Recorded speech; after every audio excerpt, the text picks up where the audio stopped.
Hello and welcome to the Radio Scilly video news. Sign up to our YouTube channel at youtube.com/Radio Scilly. Islanders have turned out to show their support for military personnel serving and retired in the second of the Armed Forces Days on Holgate Green. Organiser Smudge Smith says he was pleased that the visiting Catholic priest was able to address the crowd, along with the Reverend Charlie Gibbs from the Methodist Church and Father Guy Scott from the St Mary's Anglicans. I am very pleased. We're competing with other things in weather like this, but it has its disadvantages. It gets a wee bit warm when you dress for the occasion, but on the whole it went very well, and it's nice to have the three different sections of Christian religion there for change. We usually manage two, not often the third, and it's nice to have all aspects covered. Anita Bedford spoke as a parent of serving personnel. She said it was important to show support for our youngsters serving abroad or those on the islands thinking about representing their country. I think that we need to recognise the young armed forces of Scilly. There's lots of armed forces children serving in Afghanistan, but not just serving in Afghanistan, they're also at other how can I put it, operations.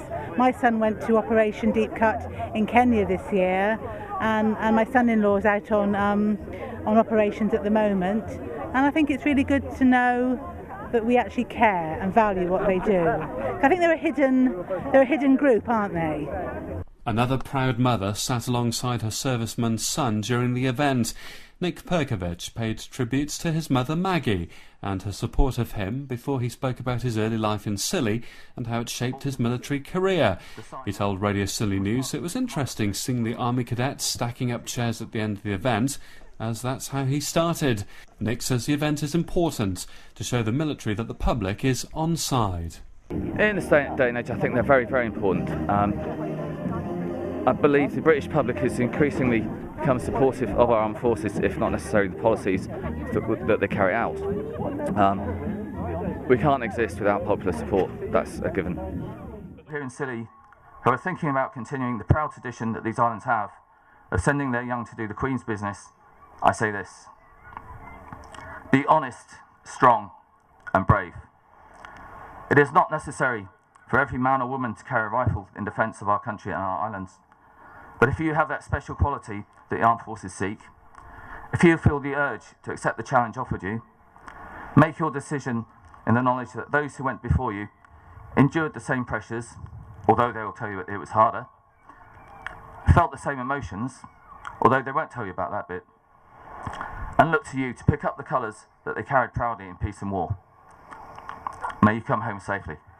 Yeah, absolutely. The public here in Scilly have always been supportive of our armed forces, and it's a very promising turnout today. And your career has started off here, where these young lads are putting the chairs away now in the Army Cadets? Exactly, stacking chairs in the Army Cadets. Tony Smith says the high profile of the Help for Heroes campaign has heightened awareness of the event and helps the turnout. I think there's more support because more people are aware of it. This day was originally Veterans Day, and there was very little support for it. It's now been combined with the current serving armed forces to make Armed Forces Day, and obviously more people are now aware of it.